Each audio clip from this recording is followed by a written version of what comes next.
कालच मी सांगितलं होतं की छत्रपती शिवरायांचा जो अपमान केलेला आहे कोरटकरनी आणि सोलापूरकरनी, त्याच्यात आता अजून एक आवाज आलेला आहे, तो भाजपाच्या बी टीमचा, म्हणजे अबू आझमीचा. औरंगजेबची प्रशंसा करत असताना माझी हीच सरकारकडे आग्रह राहील, हा आग्रह राहील माझा त्यांच्याकडे, विनंती नाही, आग्रह आहे माझा. सरकार पडलं की काय ना माझा आग्रह हा राहील की तत्कालीन राज्यपाल कोश्यारी साहेबांनी जी प्रथा पाडलेली आहे, मग महात्मा ज्योतिबा फुलेंचा अपमान असेल, सावित्रीबाई फुलेंचा अपमान असेल, छत्रपती शिवरायांचा अपमान असेल, महाराष्ट्राचा अपमान असेल, महाराष्ट्राच्या विधानसभेचा अपमान असेल, तिथपासून आतापर्यंत कोरटकर असतील, सोलापूरकर असतील किंवा अबू आझमी असेल, सगळ्यांवर कारवाई ही झालीच पाहिजे. केंद्रात सरकार पण भाजपचं आहे, तुम्ही स्थगन केलं, केंद्रात पण सरकार भाजपचं आहे, राज्यात पण सरकार भाजपचं आहे, सगळी यंत्रणा भाजपची आहे, मग हे सरकार कारवाई का नाही करत?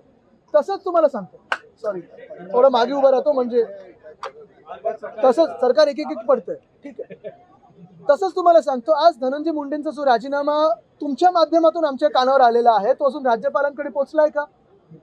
तो स्वीकार केलेला आहे का?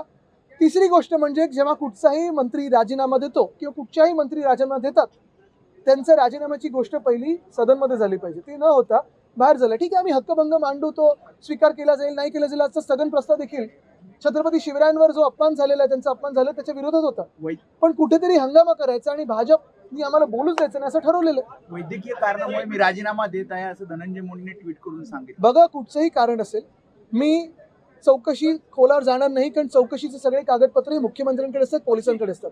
पण जे आज फोटो बाहेर आलेत त्याचा आणि राजीनामाचा योगायोग ठरतोय का?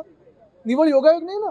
आणि महत्वाची गोष्ट म्हणजे आज जे फोटो मीडियाच्या माध्यमातून बाहेर आलेले आहेत, हेच फोटो मुख्यमंत्र्यांच्या हाती दुसऱ्या दिवशी आले असतील किंवा त्याच दिवशी आले असतील, मुख्यमंत्र्यांची ही जबाबदारी होती. आज ते परिवार काय विचार करत असेल, त्यांची मुलं असतील, आई वडील असतील, भावंड असतील, काय विचार करत असेल, हे सगळं टीव्हीवर बघायला मिळतंय. मग मुख्यमंत्र्यांनी संवेदनशीलपणा दाखवून का नाही कारवाई त्यावेळी केली? खरं तर माझी मागणी परत परत हीच राहील की ते ज्या फोटोमध्ये आहेत त्यांना भर चौकात फाशी ही दिली पाहिजे. आदित्यजी, वाल्मिक कराड यांचा राईट हँड असलेला सौरभ कराड आता सातपुडा बंगल्यावर धनंजय मुंडे यांच्या सोबत भेटीला आहे. अजूनही धनंजय मुंडे वाल्मिक कराड यांच्या माणसांची भेट घेतली आणि काल मुख्यमंत्र्यांनी लपत जाऊन सगळ्यांची भेट घेतलेली आहे, आपल्याला माहिती आहे. उपमुख्यमंत्र्यांची भेट घेतली काल संध्याकाळची गोष्ट आहे. मग हे सगळं जे चाललंय, जर मंत्री महोदयच हे सगळे एकमेकांमध्ये मंत्रिमंडळ असं एकमेकांचे हात पकडून असेल, तर मग या राज्यात आम्ही न्याय, कायदा सुव्यवस्थेची अपेक्षा करायची का? जसं संतोष देशमुखचा विषय, तसं सूर्यवंशीचा देखील विषय परभणीतला, तिथे देखील लोक आक्रोश करत आहेत, पण काही कुठे आम्हाला सांगितलं जात नाही.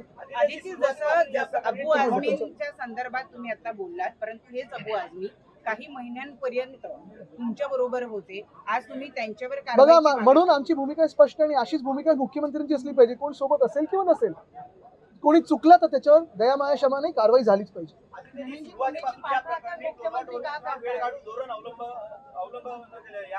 मला वाटतं एकंदरच 5 वर्ष अशीच काढायची ठरवलेलं आहे. आता बघा ना तुम्ही, मिंदेंचे एक एक घोटाळे बाहेर येतात. एसटी बसचा घोटाळा आला, कारवाई झाली आहे. MMRDचा घोटाळा आला, कारवाई झाली आहे. फ्रान्सच्या देशाच्या देशदूतांनी पत्र लिहिलंय, कारवाई झाली आहे. आदित्यजी, धनंजय मुंडेची पाठराखण मुख्यमंत्री का करतात, याच्या मागचं काय? हे आता तुम्ही त्यांना आणि दादांना विचारा, कोण कोणाच्या बाजूनी. काय कारवाई केली पाहिजे तुम्ही म्हणताय? मी तर हेच सांगतोय, सोलापूरकर किंवा कोरटकर असतील किंवा अबू आझमी असेल, अशी कारवाई झाली पाहिजे की कोणाची हिंमत नाही होता कामा महाराजांचा इथे अपमान करण्याची आणि कुठच्याही महापुरुषांचा. संभाजी महाराज आता थोड्या वेळापूर्वी येऊन गेले, त्यांचं असं म्हणणं आहे की अबू आझमींना महाराष्ट्रातच ठेवता कामा नये. नक्कीच, आणि माझी तर मागणी हीच राहील की त्यांनी ही पण मागणी करावी की कोरटकर आणि सोलापूरकर वर पण कारवाई झाली पाहिजे, कोश्यारीवर पण कारवाई झाली पाहिजे. कारण छत्रपती शिवरायांचा अपमान हा सगळ्यात मोठा इथे अपराध असायला पाहिजे.